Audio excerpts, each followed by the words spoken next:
ಹುಬ್ಬಳ್ಳಿಯಲ್ಲಿ ಮತ್ತೊಂದು ಲವ್ ಜಿಹಾದ್ ಆರೋಪದ ಪ್ರಕರಣ ಬೆಳಕಿಗೆ ಬಂದಿದೆ.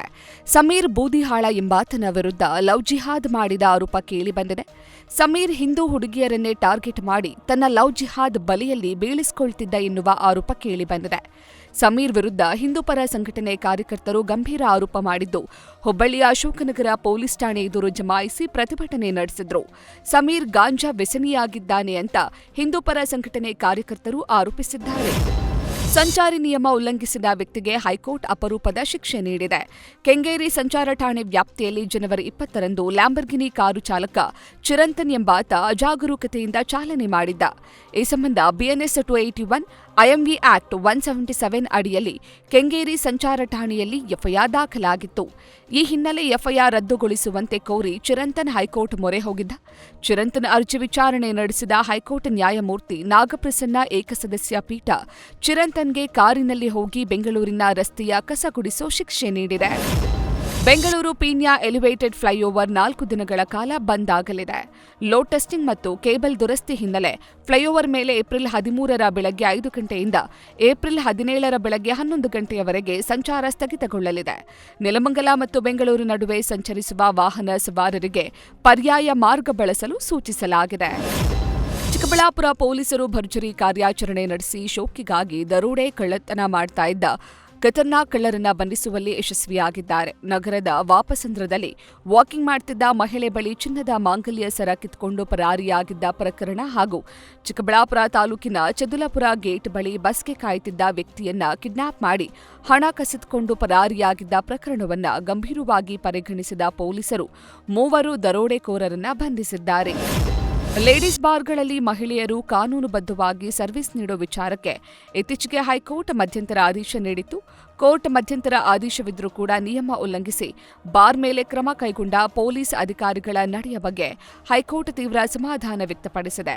ಈ ಸಂಬಂಧ CR9 ರೆಸ್ಟೋರೆಂಟ್ ಬಾರ್ ಮತ್ತು ಶಫಿನ್ ಬಾರ್ ಮಾಲೀಕ ಸಿ ರಮೇಶ್ ಸಲ್ಲಿಸಿದ್ದ ಅರ್ಜಿಯ ವಿಚಾರಣೆ ನಡೆಸಿದ ನ್ಯಾಯಮೂರ್ತಿ ಸಚಿನ್ ಶಂಕರ್ ಮಗದುಂ ಅವರಿದ್ದ ಏಕಸದಸ್ಯ ಪೀಠ ಪೊಲೀಸ್ ಇಲಾಖೆಯ ಉನ್ನತ ಅಧಿಕಾರಿಗಳಿಗೆ ಚಾಟಿ ಬೀಸಿದೆ. ಕೋಲಾರ ಜಿಲ್ಲೆಯ ಕೆಜಿಎಫ್ ತಾಲೂಕಿನ ಬೇತಮಂಗಲ ಹೋಬಳಿಯ ಗಿನ್ನೇರಹಳ್ಳಿಯ ಬಡ ವಿದ್ಯಾರ್ಥಿ ಮದನ್ ಪಿಯುಸಿಯಲ್ಲಿ 600ಕ್ಕೆ 596 ಅಂಕ ಗಳಿಸುವ ಮೂಲಕ ರಾಜ್ಯದಲ್ಲಿ 4ನೇ ಸ್ಥಾನವನ್ನ ಪಡೆದು ಜಿಲ್ಲೆಗೆ ಮೊದಲ ಸ್ಥಾನವನ್ನ ಪಡೆದಿದ್ದಾನೆ. ಕೋಲಾರ ಜಿಲ್ಲೆಯ ಕೆಜಿಎಫ್ ತಾಲೂಕಿನ ಬೇತಮಂಗಲ ಹೋಬಳಿಯ ಗೆನ್ನೇರಹಳ್ಳಿಯ ವಿದ್ಯಾರ್ಥಿ ಮದನ್ ವಿಜ್ಞಾನ ವಿಭಾಗದಲ್ಲಿ 596 ಅಂಕಗಳನ್ನು ಗಳಿಸಿದ್ದಾನೆ. ವಿದ್ಯಾರ್ಥಿ ಮದನ್ಗೆ ತಂದೆ ಇಲ್ಲ, ತಾಯಿ ಟೇಲರಿಂಗ್ ಕೆಲಸ ಮಾಡಿಕೊಂಡು ಜೀವನ ಸಾಗಿಸುತ್ತಿದ್ದಾರೆ.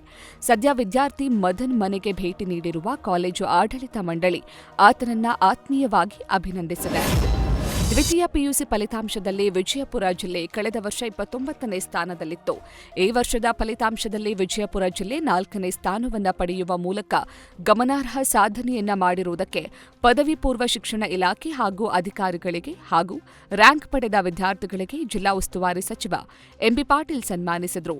ವಿಜಯಪುರ ಜಿಲ್ಲಾಧಿಕಾರಿಗಳ ಕಚೇರಿಯಲ್ಲಿ ಸಾಧಕ ವಿದ್ಯಾರ್ಥಿಗಳಿಗೆ ಶಾಲು ಹೊದಿಸಿ ಸಿಹಿ ತಿನ್ನಿಸಿ ಸನ್ಮಾನಿಸಲಾಯಿತು. ಪ್ರಧಾನಿ ನರೇಂದ್ರ ಮೋದಿ ರಾಜ್ಯ ಪ್ರವಾಸ ಕೈಗೊಳ್ಳುತ್ತಿದ್ದಾರೆ. ಏಪ್ರಿಲ್ 15ರಂದು ಮಂಡ್ಯ ಜಿಲ್ಲೆಗೆ ಆಗಮಿಸಲಿರುವ ಮೋದಿ ನಾಗಮಂಗಲದ ಆದಿಚುಂಚನಗಿರಿ ಮಠದಲ್ಲಿ ನಿರ್ಮಾಣಗೊಂಡಿರುವ ಭೈರವೈಕ್ಯ ಮಂದಿರ ಉದ್ಘಾಟನೆಯಲ್ಲಿ ಭಾಗವಹಿಸಲಿದ್ದಾರೆ. ಏಪ್ರಿಲ್ 15ರಂದು ಕಾರ್ಯಕ್ರಮದಲ್ಲಿ ಮೋದಿ ಪಾಲ್ಗೊಳ್ಳಲಿರುವ ಬಗ್ಗೆ ಏಪ್ರಿಲ್ 13ರಂದು ಆದಿಚುಂಚನಗಿರಿ ಮಠಾಧೀಶರಾದ ಶ್ರೀ ನಿರ್ಮಲಾನಂದನಾಥ ಸ್ವಾಮೀಜಿ ಸುದ್ದಿಗೋಷ್ಠಿ ಮೂಲಕ ಅಧಿಕೃತ ಮಾಹಿತಿಯನ್ನ ನೀಡಲಿದ್ದಾರೆ. ಚಿಕ್ಕಬಳ್ಳಾಪುರ ಜಿಲ್ಲೆಯ ಚಿಂತಾಮಣಿ ತಾಲೂಕು ಕಚೇರಿ ಮುಂದೆ ಶುದ್ಧ ಕುಡಿಯುವ ನೀರಿಗಾಗಿ ಅಂಕಾಲಮಡುಗು ಭಾಸ್ಕರ್ ಎನ್ನುವವರು ಪ್ರತಿಭಟನೆ ನಡೆಸಿದ್ದಾರೆ. ಗಂಗಾಜಲ ತುಂಬಿದ ಬಿಂದಿಗೆ ಹಿಡಿದು ಪ್ರತಿಭಟನೆ ನಡೆಸಿದ ಭಾಸ್ಕರ್ ಶುದ್ಧ ಕುಡಿಯುವ ನೀರು ಸೇರಿ ಹಲವು ಬೇಡಿಕೆಗಳನ್ನು ಈಡೇರಿಸುವಂತೆ ಮೌನ ಪ್ರತಿಭಟನೆ ಮಾಡಿದ್ದಾರೆ. ಶುದ್ಧ ಕುಡಿಯುವ ನೀರು ಪೂರೈಕೆ ಮಾಡದಿದ್ದರೆ ಮುಂದಿನ ದಿನಗಳಲ್ಲಿ ಉಗ್ರ ಹೋರಾಟ ಮಾಡುವ ಎಚ್ಚರಿಕೆ ಕೂಡ ನೀಡಿದ್ದಾರೆ. ಚಿಂತಾಮಣಿ ತಹಶೀಲ್ದಾರ್ ಮೂಲಕ ಭಾಸ್ಕರ್ ಸರ್ಕಾರಕ್ಕೆ ಮನವಿ ಸಲ್ಲಿಸಿದರು. ಉಡುಪಿಯ ಬ್ರಹ್ಮಾವರ ತಾಲೂಕಿನಲ್ಲಿರುವ ಮಹತೋಭಾರ ಮಹಾಲಿಂಗೇಶ್ವರ ದೇವಸ್ಥಾನದ ಉತ್ಸವ ಅತ್ಯಂತ ವೈಭವದಿಂದ ನಡೆಯಿತು. ಕರಾವಳಿಯ ಅತ್ಯಂತ ಪ್ರಸಿದ್ಧ ಶಿವಕ್ಷೇತ್ರಗಳಲ್ಲಿ ಒಂದಾಗಿರುವ ಈ ದೇವಸ್ಥಾನ ಸದ್ಯ ಜೀರ್ಣೋದ್ಧಾರದ ಹೊಸ್ತಿಲಲ್ಲಿದೆ. ಈ ಭಾಗದ ಅತಿದೊಡ್ಡ ಜಾತ್ರೆ ಎನಿಸಿರುವ ಬ್ರಹ್ಮಾವರದ ಒಡೆಯನ ಉತ್ಸವದಲ್ಲಿ ಸಾವಿರಾರು ಮಂದಿ ಭಾಗಿಯಾಗಿದ್ರು. ಬೃಹತ್ ಗಾತ್ರದ ಬ್ರಹ್ಮ ರಥವನ್ನ ಎಳೆದು ಪುನೀತರಾದರು.